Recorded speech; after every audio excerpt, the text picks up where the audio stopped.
Dans cette vidéo, nous allons décrypter le tirage au sort messieurs de l'Open d'Australie 2022. Analyse du parcours théorique des principales têtes de série, les premiers tours à ne pas louper, les joueurs à suivre, tout va y passer. Générique.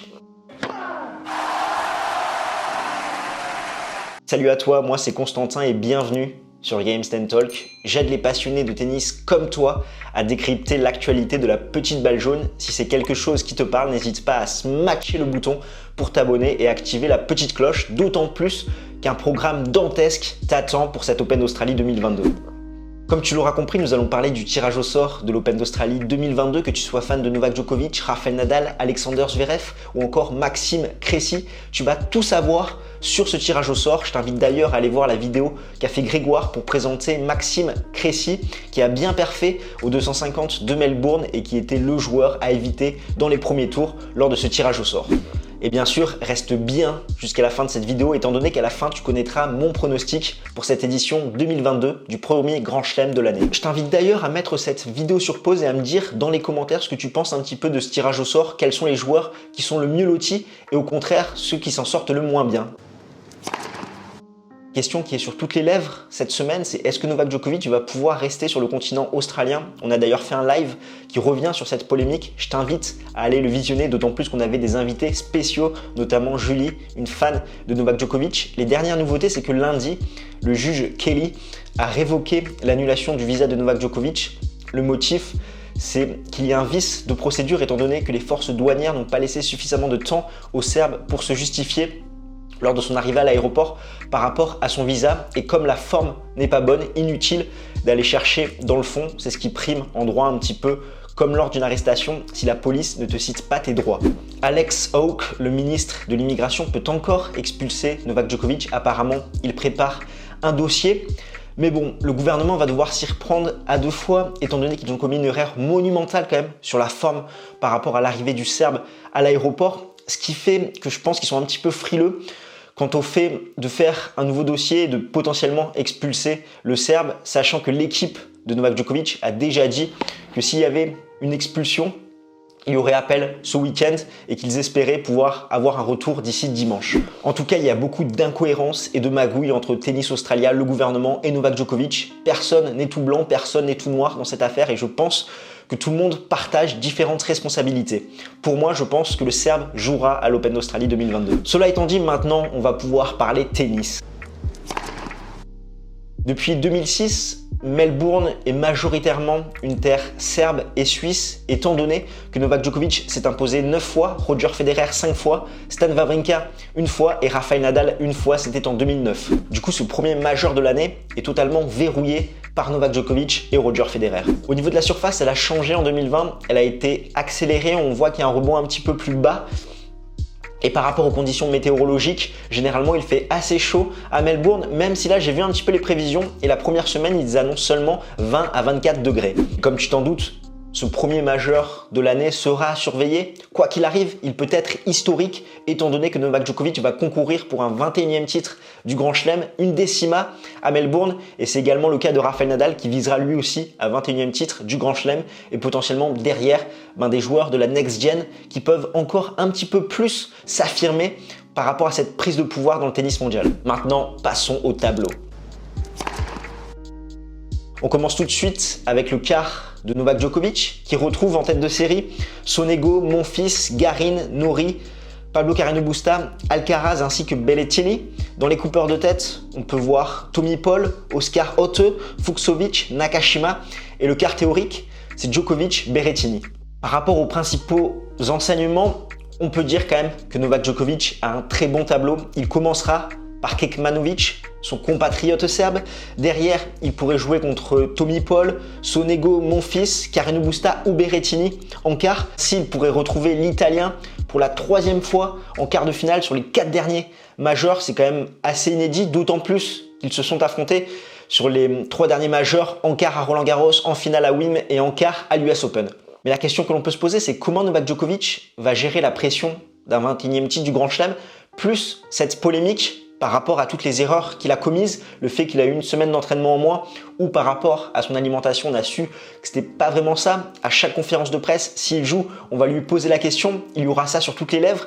et il peut avoir à gérer un public hostile par rapport aux Australiens. Donc même si on sait qu'il mange la pression Novak Djokovic, qu'il se nourrit de tout ça, ça peut être quand même très compliqué pour le Serbe. En tout cas, j'ai très envie de voir un Berrettini Alcaraz qui pourrait potentiellement se jouer au 3e tour dans cette partie de tableau.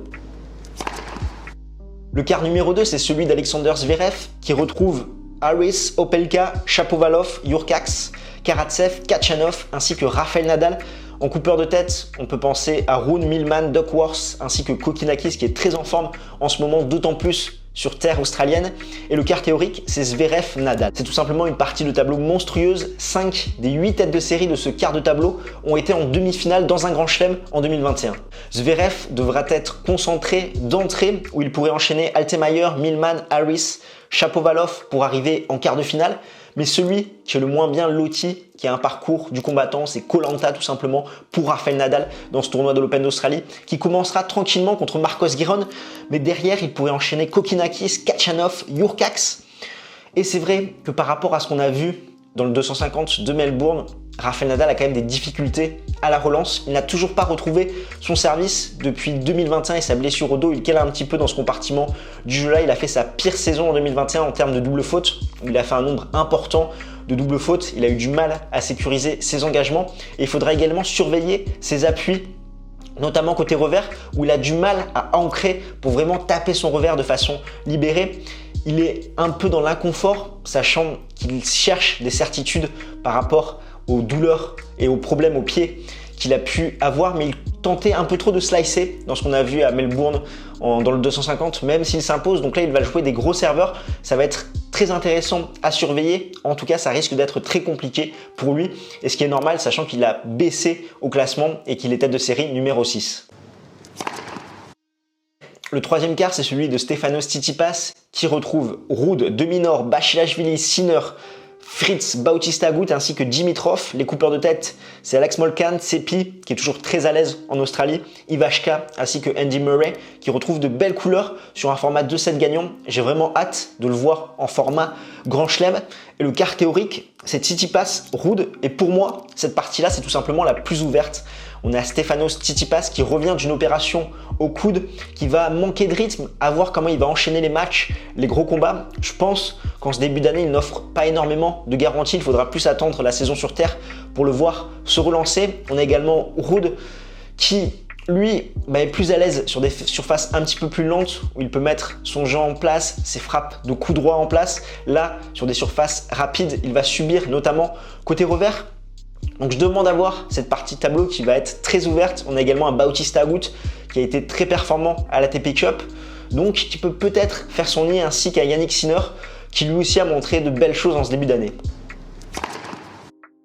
Le dernier quart de tableau, c'est celui de Daniil Medvedev qui va être avec Rublev, Cilic, Evans, Félix Auger-Aliassime, Schwartzmann, Isner ainsi que Hugo Humbert.